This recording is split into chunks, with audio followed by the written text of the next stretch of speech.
Civil Service Commission iginiit na may mga hakbang ng ginagawa para punan ng mga unfilled job vacancy sa pamahalaan. Si Noel Talakay sa detalye.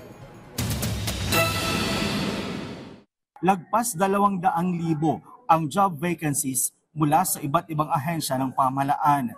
Ito ang lumabas sa budget hearing ng House Committee on Appropriation ng Civil Service Commission para sa susunod na taon. Sabi ng DBM, nahihirapan sila mag-field up because yung qualification requirements, and then usually parang mababa din ang salary. Paliwanag ng CSC. Various reasons po.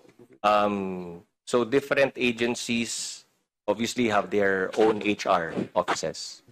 If these are the HR offices, it's their job, their primary duty to publish the vacancies. Pero sa kalagitnaan ng pagdinig, tila nag-iba ang tono ng boses ni House Deputy Majority Leader Representative Welter Palma nang tanungin niya kung ano ang dapat gawin.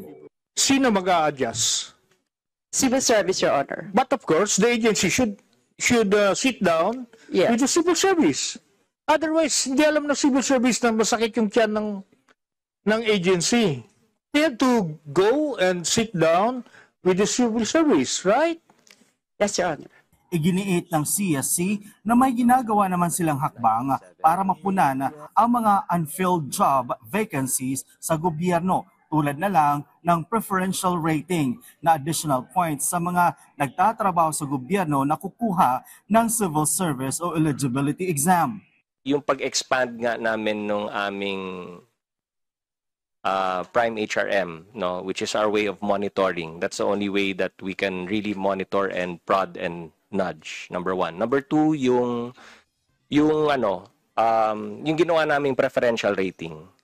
We're seeing the numbers and dumadami po ang nagiging eligible at nag-avail ng preferential rating. Tumaas po yung bilang ng mga kumukuha ng civil service exam. Ang anecdotes na narinig namin, this August exam, marami po sa mga JOCOS ang nag-take na po ng civil service exams. We hope that with that, mabigyan sila ng preferential rating, mabigyan sila ng eligibility, tataas din po yung mag-a-apply doon sa mga vacancies na yan. So then yung mga qualification standards na pinapa-adjust at pinapa-amend sa amin, we're also doing that. So yung usual process, we will continue to push, but yung game changer po talaga is once we start the modernization project. Plano raw ng CSC na i-digitalize ang civil service para real-time ang assessment kaugnay sa job vacancies sa mga government agency, kasama rin ang payroll system na tinawag na HRIS system. Katuwang dito ang DBM isusumite sa NEDA board at pupondohan ng World Bank. Malaking tulong po pag na-launch na namin yung aming CSC Civil Service Modernization Project with DBM. It will give us the visibility. Makikita namin real time ang vacancies, and then together with yung research agenda namin, makakatulong din yun.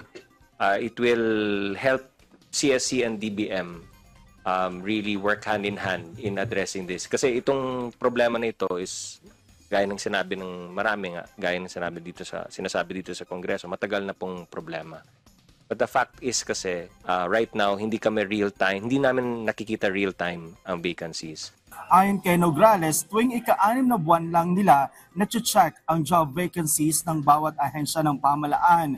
Humingi tuloy ang committee ng datos kung ano nga ba talaga ang tunay na rason kung bakit hindi napupunuan ang mahigit 200,000 job vacancies. Higit 2.7 billion pesos ang hinihinging budget ng CSC para sa susunod na taon. Noel Talakay para sa Pambansang TV sa Bagong Pilipinas.